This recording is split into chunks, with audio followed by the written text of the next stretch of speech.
Hello মিষ্টি বন্ধুরা, তো তোমরা সবাই কেমন আছো? আশা করি ভালোই আছো। তো চলে এসেছি আমরা বইলা রাজার বাড়িতে। দেখো, এই যে এখানে ছিল আমাদের রাজার বাড়ি,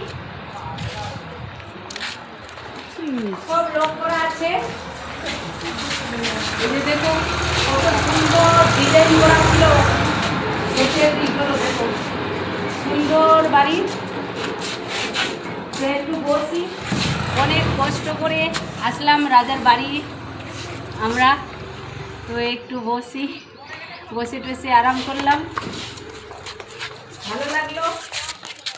অবশ্যই আমাদের রাজা বাবুর যদি ঘরটা ভালো লেগে থাকে তা অবশ্যই লাইক কমেন্ট শেয়ার করে দেবেন, আর বেশি বেশি করে শেয়ার করবেন, সবাই দেখতে পাবেন। এগুলো কোনো রাজার বাড়ি ছিল। আর এই দেখো লোকেশনটা, দেখো জায়গাটা। ভালো থেকো সবাই, টাটা।